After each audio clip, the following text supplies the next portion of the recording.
देवघर, जिसे झारखंड की धार्मिक राजधानी कहा जाता है, वहां का ऐतिहासिक बैद्यनाथ धाम स्टेशन आज विकास की प्रयोगशाला बन चुका है। सांसद निशिकांत दुबे की पहल और केंद्र सरकार के सहयोग से इस स्टेशन को पूर्व रेलवे का टर्मिनल बनाने की योजना पर काम हो रहा है। सांसद के अनुसार भविष्य में यहां से सारठ और सारवा तक मेट्रो चलाने की संभावना भी तलाशी जा रही है। लेकिन इस आधुनिकता की दौड़ में स्थानीय जनता कितनी संतुष्ट है, देखिए गुड्डू झा के साथ ग्राउंड जीरो के रिपोर्ट में। बैद्यनाथ धाम स्टेशन के पास 5 नंबर रेलवे फाटक को बंद कर दिया गया है। इसके बदले में रेलवे ने एक अंडरपास बनाया है, जिसमें रेलवे ने करोड़ों खर्च किया, लेकिन ठेकेदार की लापरवाही से आसपास के मोहल्लों में धूल का कहर छा गया है। लोग परेशान हैं, बीमारियों का खतरा मंडरा रहा है। सांसद निशिकांत दुबे का दावा है कि भविष्य में यहां से मेट्रो चलाई जाएगी, जो सारठ और सारवा जैसे क्षेत्रों को जोड़ेगी। लेकिन जब मौजूदा सुविधा ही लोगों के लिए परेशानी का सबब बन रही हो, तब मेट्रो की बातें महज सपना लगती हैं।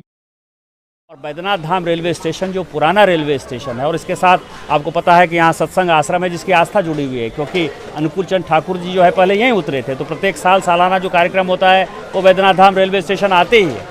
तो हजारों लोगों की, लाखों लोगों की, करोड़ों लोगों की ये आस्था जुड़ी हुई है।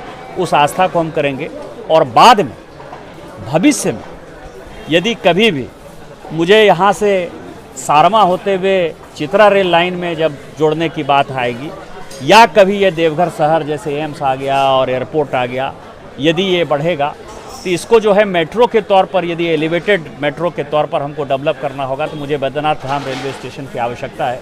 इसी लाइन को हम सारमा की तरफ एक्सटेंड कर सकते हैं।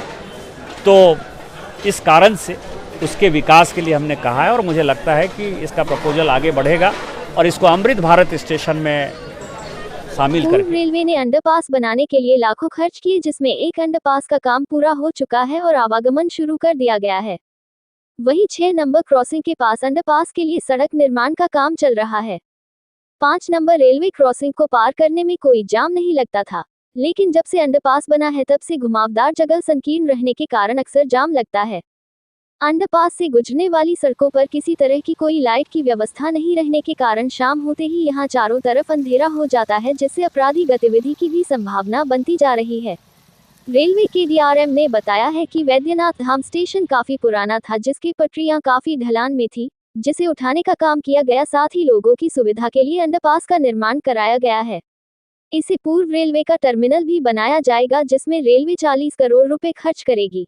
बैद्यनाथ धाम में अभी हम लोगों ने पहला बैद्यनाथ धाम चूँकि पुराना स्टेशन था और वहाँ पे कई ऑपरेशनल प्रॉब्लम्स थे, क्योंकि आप सभी को पता होगा कि सबसे पुराना स्टेशन था और उस समय जब स्टीम इंजन चलता था, सेफ्टी का इतना ध्यान नहीं था। तो वहाँ पे आपको पता होगा कि बैद्यनाथ धाम के सामने बहुत नीचा रेल लाइन बहुत नीचे जाता था, तो उसको हम लोगों ने 10 करोड़ रुपया खर्च किया है।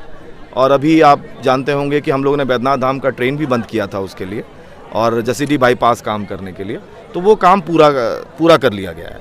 जो 10 करोड़ का काम है, हम लोगों ने 4 महीने में जो समतल करना था रेल पटरी को, वो काम सफलता से पूरा किया गया है। अब जो दूसरा काम है स्टेशन का चेंज और साथ में नए प्लेटफॉर्म्स बनाना, इसका काम भी हम लोग शीघ्र ही सैंक्शन करने जा रहे हैं, जिससे बैद्यनाथ धाम स्टेशन अपने आप में पूरा टर्मिनल बनने जा रहा है। कितने के खर्च से वो लगभग अभी जो अनुमान लगाया जा रहा है कि लगभग हमारे पास 20 से 25 करोड़ रुपया लागत लगेगी इन दोनों प्रोजेक्ट को। मतलब हमारे यहाँ अलग अलग प्लान हेड होते हैं, बट कुल मिलाकर आप समझें कि 20 से 25 करोड़ रुपया और खर्च होगा वहाँ पर। लोगों की माने तो यहाँ अंडरपास की कोई जरूरत नहीं थी, लेकिन रेलवे ने यह फैसला जनभावना की अनदेखी करते हुए लिया।